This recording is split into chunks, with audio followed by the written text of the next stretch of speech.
अथ चतुर्थकाण्डे द्वितीयः प्रश्नः प्रारम्भः। विष्णोः क्रमोऽस्यभिमातिः गायत्रं छन्द आरोह पृथिवीमनुविक्रमस्वनिर्भक्तस्य यन् विष्णोः क्रमोऽस्यभिषस्तिः त्रैष्टुभं छन्द आरोहान्तरिक्षमनुविक्रमस्वनिर्भक्तस्य यन् विष्णोः क्रमोऽस्य रातीयतो हन्ता जागतं छन्द आरोह दिवमनुविक्रमस्वनिर्भक्तस्य यन् विष्णोः क्रमोऽसि शत्रो यतो हन्तानुष्टुभं छन्द आरोह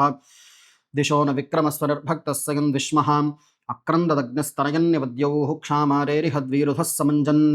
सद्यो जज्ञानो विहिमिद्धोऽख्यदारोदसी भानुना भात्यन्तः अग्नेऽभ्यावर्तिन्नभिनावर्तस्वाजुषा वर्चसा संज्ञा मेधजा प्रजयाधनेन अग्ने अङ्गिरश्शतन्ते सन्त्वावृतः सहस्रन्त उपावृतः तासां पोषस्य पोषेण पुनर्नो नष्टमाकृति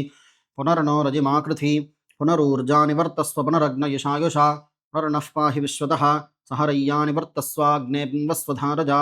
विश्वप्स्निया विश्वतस्परी उदुत्तमं वरुणपाशमस्मदवाधमं विमध्यमग्श्रुथाय अथा वजमादित्यव्रते तवानागसो अदितजयस्याम आत्वाहारशमन्तरभूर्ध्रवस्तिष्ठा विजाजलिः विषस्त्वा सर्वा वाञ्छन्तस्मिन् राष्ट्रमधिश्रय अग्रे बृहन्नुषसामूर्ध्वो अस्थान्निर्जग्मिवान्तमसो ज्योतिषागात्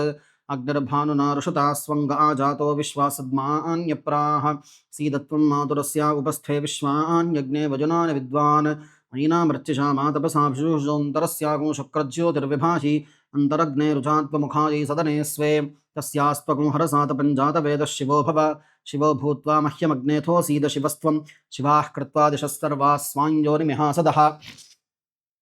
फगुंसः शुचिषद्वसुरन्तरिक्षसद्भोता वेदिषदतिथिर्दुरो नसत् नृषद्वरसदृतसद्व्योमसदब्जा गोजारुतजा अद्रिजारुतं बृहत् दिवस्परिप्रथमं जज्ञे अग्निरस्मद्वितीयं परिजातवेदाः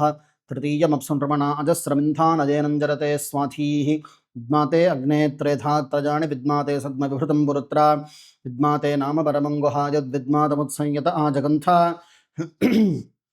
समुद्रे त्वा रमणा अप्सन्तण्डचक्षाजीथे दिवो अग्न ऊथन् तृतीये त्वा रजसितस्थिवागुं समृतस्य योनो महिषा अहिन्वन् क्रन्ददग्निस्तनजन्निवद्यौः क्षामारेरिहद्वीरुधः समञ्जन् सद्यो जज्ञानो विहिमिद्धोऽख्यदा रोदसी भानुना भात्यन्तः शिक्पावको अरतिः सुमेधामर्तेष्वग्निरमृतो निथायि यर्तिधूममरुषं भरिभ्रदुच्छुक्रेण शोतिषाद्यामिनक्षत् विश्वस्य केतुर्भुवनस्य गर्भ आरोदसीयवृणाज्जायमानः वीडुञ्चिदद्रिमभिनत्परायञ्जनायदग्निमयजन्तपञ्च श्रीणामुदारो धरुणो रजीनां मनीषाणां प्रार्पणः सोमगोपाः वसोः सूनुः सहसो अप्सुराजा विभात्यग्रवुषसामिथानः यस्ते अद्य प्रणवद्भद्रशोचे पूपन्देव घृतवन्तमग्ने प्रतन्नय प्रतरां वस्यो अच्छाभिद्युम्नं देवभक्तञ्यविष्ठ आतं भजसौ श्रवसेष्वग्न उक्थौक्थाभदशस्यमाने प्रियः सूर्ये प्रयो अग्ना भवात्युज्जातेन भिनददुज्जनित्वैः त्वामग्ने यजमाना अनुद्यून विश्वावसूनि दधिरे वार्याणि तया सह द्रविडं क्षमाना व्रजं गोमन्तमुषजो विवव्रुः दृशानो रुक्मौर्व्याव्यद्यौ दुर्मर्षमाजुश्रगे रुचानः अग्निरमृतो अभवद्वजोभिर्यदेनं यौरजनयत्सुरेता आह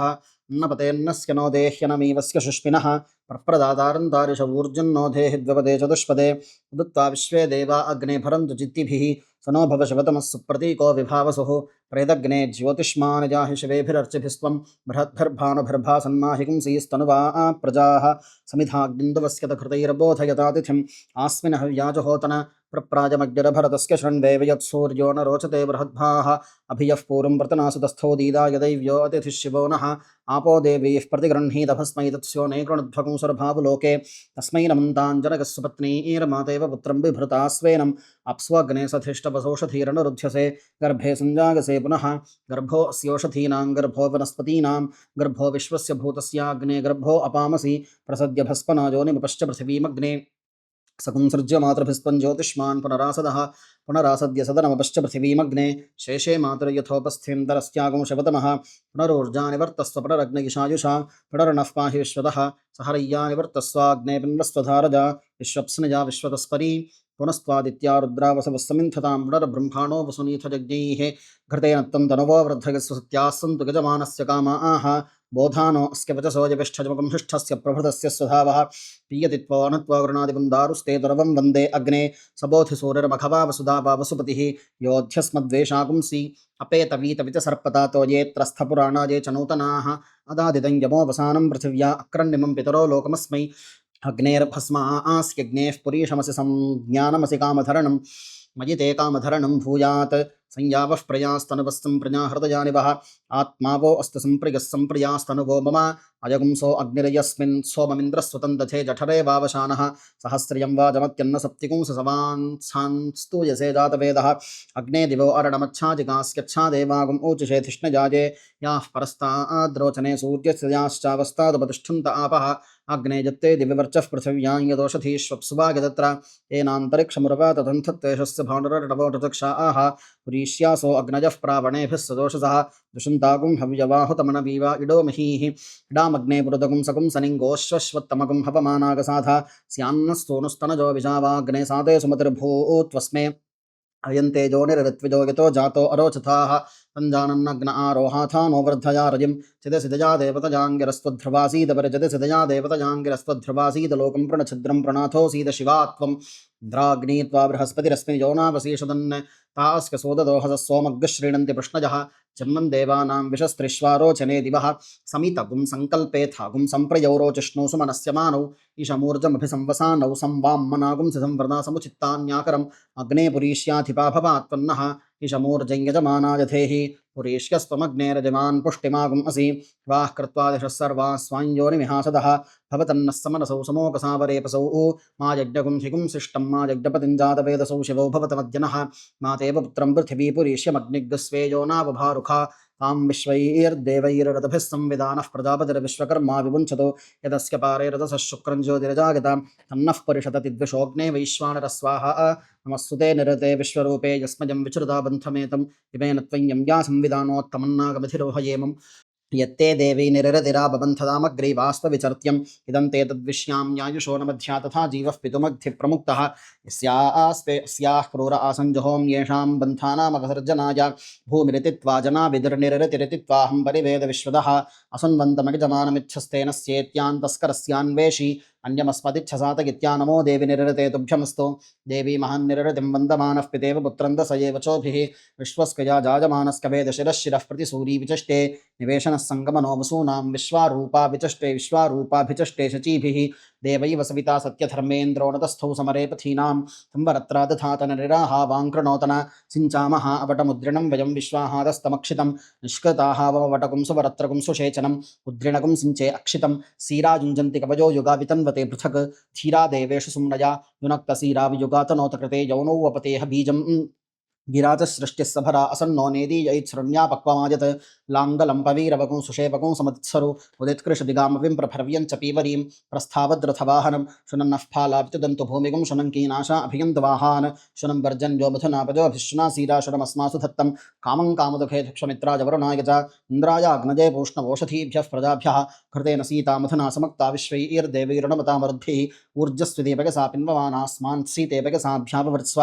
या जाता ओषधयो देवेभ्यस्त्रियुगं पुरा वन्दामिव भ्रूणामहगुं शतं धामानि सप्त च शतं वो अम्बधामानि सहस्रमुतवोरुहः था शतक्रत्वो युजममे अगदं कृता पुष्पावतेः प्रसूवतेः फलनीरफलावता अश्वादिवसजत्वरीर्विरुधः पारैष्णवः ओषधीरिति मातरस्तद्वो देवीरुपब्रवे प्रभागुं सविघ्नतीरतरवश्चादगमानाः अश्वत्थेवो निषदनं वर्णेवो वसतिः कृता गोभाजगित्किला सथगत्सनवधवोरुषं यदहं वाजगिन्निमा ओषधीरहस्ता आदथे आत्मा यक्ष्मस्य नश्यतिपुराजीवगृभो यथा यदोषधिकस्सङ्गच्छन्ते राजानः सविता विवा विप्रस्सवुच्यते भिषग्रक्षोहामी वचादनः निष्कृतिर्नाम वो माता था योजग्रस्थ संकृतिः सराःपदतृणैः स्तनगदामगतनिष्कृता अन्यावो अन्यामवत्वन्यान्यस्या उपावत ताः सर्वा ओषधयस्संविधानागिदं मे प्रापदावचः उच्छुष्मा ओषधीनां गावो गोष्ठादिवेरते धनगुंस निष्किन्तीनामात्मानं तव पूरुषा अतिविश्वाः परिष्ठास्तेन यव व्रजमक्रमुः ओषधयः प्राचुच्यवर्यत्किञ्च तनुवागुं रपः यास्त आतस्थुरात्मानं या आविविशुः परुः परुः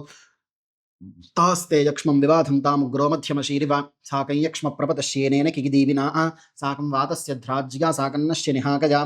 श्वावतीं सोमवतीमूर्जयन्तीमुदोजसं आवित्स्य सर्वा ओषधीरस्मा अरिष्टदातये याः फलिनीर्या अफला अपुष्पा याश्च पुष्पिणीः बृहस्पतिप्रसूतास्तानो मुञ्चन्त्वगुंसः या ओषधयः सोमराग्नीः प्रविष्टाः पृथिवीमनो तासां त्वमस्युत्तमा प्रणो जीवातवेसुव वदन्तीरवदन्तिव ओषधयः परि यञ्जीवमश्निवा महैन सरिष्याति पुरुषः याश्चेदमपि शृण्वन्ति याश्च दूरं परागताः यः सङ्गत्यताः सर्वा अस्मै सन्दत्तभेषजं मावोरिषत्खनिता यस्मै चाहं खनामि वः विपच्चतुष्पदस्माकं सर्वमस्मनातुरम् ओषधयः संवदन्ते सोमेन महाराज्ञा यस्मै करोति ब्राह्मणस्तकुं राजन् पारयामसि मानो हि गुंसीज्जनिता यः पृथिव्याजो वादिवगुं सत्यधर्मा जजान यश्चापश्चन्द्राबर्हतीर्जजान कस्मै देवाय हविषा विधेम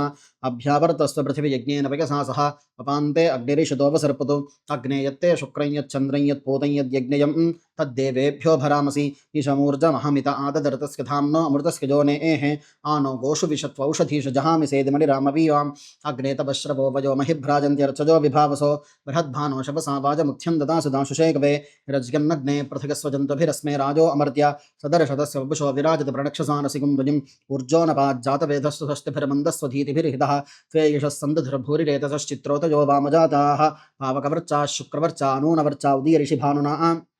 पुत्रः पितरा वितरन्नुपावस्य भेप्रनक्षिरोदसी हृतावानं महिषं विश्वदर्शनिमग्निगुं सुम्नाजधरे पुरोजनाः श्रुत्कर्णगुं सप्रथस्तवन्त्वा गिरादैव्यं मानुषाजुगा निष्कर्तारमद्धरस्य प्रचेतसंक्षजन्तकुं राधसे महे रातिं भृगूनामशजङ्कविक्रतं प्रणक्षदानथिं व्रजिं चितस्थपरिचितवूर्धजतश्रयध्वं दजा देवदयाङ्गिरस्तु ध्रुवास्सीदत आप्यायस्तु समेतदेव श्वतः सोमवृष्टियं भवावाजस्कसङ्गथे सन्तेपयाकुंसि समुजन्तु वाजाः संवृष्णियान्यभिमातिशाः आप्यायमानो अमृताय सोमदिविश्रवाकस्युत्थमानिधिष्व अभ्यस्थाद्विश्वाः प्रतना अरातीस्तदग्निराह तद सोम आह बृहस्पतिः सविता तन्म आह पूषामाधात् सुकृतस्य लोके यदक्रन्दः प्रथमं जायमान उद्यन् समुद्रात् तपापुरीशात् फेणस्य भक्षाहरणस्य बाहु उपस्तुतञ्जनिमदत्ते अर्वन् पां पृष्ठमसि योनिरग्नयः समुद्रमभितः पिन्वमानं वर्धमानं महाचपुष्करं दिवो मात्रजावृणाप्रथस्व ब्रह्मजज्ञानं प्रथमं पुरस्ताद्विसीमतः सुरचो वेन आवह सबुद्धिनजावमा अस्य पृष्ठाः सतश्च यो नमसतश्च विवः हिरण्यगर्भः समवर्तताग्रे भूतस्य जातः पतिरेक आसीत् दाधार पृथिवीन्द्यामुते मां कस्मै देवाय हविषा विधेम तृप्सश्च स्कन्दपृथिवीमनुद्यामिमं जयो नमनगश्च पूर्वः हृदय्यो नमनसञ्चरन्तं तप्सिञ्च होम्येन सप्तहोत्रा आह नमोऽस्तु सर्पेभ्यो ये के च पृथिवीमनो ये अन्तरिक्षे ये दिवितेभ्यः सर्पेभ्यो नमः ये दोरोचने दिवो ये वा सूर्यस्य रश्मिषु येषामप्सुसदः कृतं तेभ्यः सर्पेभ्यो नमः या यशवो जातु हानानाङ्गे वा वनस्पति उम्रनु ये वा पटेषु शेरते तेभ्यः सर्पेभ्यो नमः ध्रुवासि धरुणाश्रिता विश्वकर्मणा सुकृता मात्वा समुद्रबुद्वधीन्मासु पर्णो व्यथमाना पृथिवीन्द्रगुंह प्रजापतिस्त्वा साधयति पृथिव्याः पृष्ठे व्यतस्वतीं पृथस्वतीं पृथोसि पृथिव्यसि भूरसि भूमिरस्यतितरसि विश्वधाया विश्वस्य भुवनस्य धर्त्री पृथिवीं गच्छ पृथिवीन्द्रगुंह पृथिवीं माहिगुंसीर्विश्वस्मै प्राणाय पानाय व्यानाय दानाय प्रतिष्ठाजी चरित्राजाग्निस्त्वाभिवादमह्या स्वस्त्या सद्दिशा शन्तमेन तया देवतयाङ्गिरस्वध्रुवासीद काण्डात् प्ररोहन्ति पुरुषः परि एवानो दूर्वे प्रतनसहस्रेण शतेन च या शतेन प्रतनोषसहस्रेण विरोहसि अस्यास्ते देवीष्टके विधेम हविषा वयम् अषाढासि धामाना सहस्वाराती सहस्वाराती यतः सहस्वप्रतनाः सहस्वप्रतन्यतः सहस्रवीर्यासि सामाजिन्व मधुवातारता यदे मधुक्षरन्ति सिन्धवः माध्वीर्णः सन्तोषधीः मधुनक्तमतोषसि मधुमत्पार्थिवगुम्रजः मधुद्यौरस्तु नः पिता मधुमान्नो वनस्पतिर्मधुमागम् अस्तु सूर्यः माध्वीर्गावो भवन्तु नः महीद्यौः पृथिवी च नैमन्यज्ञं मिक्षदां विप्रदान्नो भरीमभिः तद्विष्णोः परमं पदकं सदा पश्यन्ति सूरजः दिवीव चक्षुराततं ध्रुवासि पृथिवी सहस्वप्रतन्यतः स्यूता देवेभिरमृते नागाः यास्ते अग्ने सूर्येर्च उद्यतो दिवमातन्वन्ति रश्मिभिः ताभिः सर्वाभिरुचे जनाय नस्कृधि यावो देवाः सूर्येरुचो गोश्वश्वेषु यारुजः इन्द्राग्निताभिः सर्वाभिरुचन्नो धत्त बृहस्पते विराट् ज्योतिरधारयत् सम्राट् ज्योतिरधारयत् स्वराट् ज्योतिरधारयत् अग्ने जुक्ष्वाहि यतवाश्वासो देवसाथवः अरं वहन्त्याशवः युक्ष्वाहि देवहूतमागुम् अश्वागुम् अग्नेरथीरिव निहोता पूर्व्यस्सदः द्रप्सश्च स्कन्दपृथिवीवनुद्यामिमं च यो नमनगश्च पूर्वः तृतीयो नमनु सञ्चरन्तं द्रप्सिञ्च होम्यनु सप्तहोत्रा आह अभूदितं विश्वस्य भुवनस्य वाजनमग्नेर्वै ईश्वानरस्य च अग्निर्ज्योतिषा ज्योतिष्मान् रुक्मो वर्चसा वर्चस्वान् ऋचेत्वा समित्स्रवन्ति सरितो नथेना आह अन्तर्हृता मनसा पूजमाना यजमानाः कृतस्य धाराभिजागशीमि हिरण्यजो वेतसो मध्य आसां तस्मिन् सुपर्णो मधुकृत्कुलाजी भजन्नास्ते मधुदेवताभ्यः तस्यास देहरजः सप्ततीरे स्वधान्वहाना अमृतस्य धाराम् आदित्यं गर्भं वयसा समञ्जन् सहस्रस्य प्रतिमां विश्वरूपं परिवृन्थिहरसामाभिवृक्षशताजुषं वृणिः चीयमानः मम्माहिगुं सीयद्विवादं पशूनागुं सहस्राक्षमेध आचीयमानः मयुमारण्यमनुते दिशामितेन चिन्वानस्तनवो निषीद वातस्यध्राजं वरुणस्कनाभिमश्वं जज्ञानकं शरीरस्य मध्ये शिशुन्नदीनाकं हरिमद्रिबुद्धमग्ने माहिगुंसीः परमे व्योमन् मम माहिगुंसीरेकशफं पशूनाङ्कनिकृतं वाजिनं वाजिनेषु गौरमारण्यमनुते दिशामितेन चिन्वानस्तनवो निषीद अजस्रमिन्दुमरुशम्भुरन्युमग्निमीडे पूर्वचित्तो नमोभिः सपर्वभिरुतुषः कल्पमानो गां माहिगुंसीरतिं विराजम् इमगुं समुद्रगुं शतधारं संयच्यमानं भवनस्य मध्ये घृतन्दुहानामतितिञ्जनायाग्ने माहिगुंसीः परमे व्योमन् कवचमारण्यमनुते दिशामितेन चिन्वानस्तनुवो निषीद यरोत्रिन्त्वष्टिर्वर्णस्कनाभिवञ्जज्ञानागुं परस्मात् महीगुं साहस्रीमसुरस्य मायामग्ने माहिगुंसीः परमे व्योमन् मामूर्नाजुं वरुणस्य मायां त्वचं पशूनां द्विपदां चतुष्पदां त्वष्टुः प्रजानां प्रथमं जनित्रमग्ने माहिगुंसीः परमे व्योमन् उष्ट्रमारण्यमनुते दिशामितेन चिन्वानस्तनुवो निषीद योऽग्निरग्नेस्तपसोऽथ जातः शोचात् पृथिव्या उत वा दिवस्परि येन प्रजा विश्वकर्मा व्यानुत्वमग्नेः रःपरिते वृणक्तो अजाह्यग्नेरजनिष्टगर्भात् सा वा अवश्यज्जनितारमग्रे तजारोहमाजन्नपमेध्यासस्तया देवा देवतामग्र आजन् शरभमारण्यमनुते दिशामितेन चिन्वानस्तनुवो निषीद इन्द्राग्निरोचना दिवः परिवाजेषु भूषितः अद्वाञ्चेति प्रवीर्यं श्न्यथद्वृत्रमुतसनोति वाजमिन्द्रायो अग्निसहुरीसपर्यात् हिरज्यन्तावसव्यस्य भूरे सहस्तमासः सा वाजयन्ता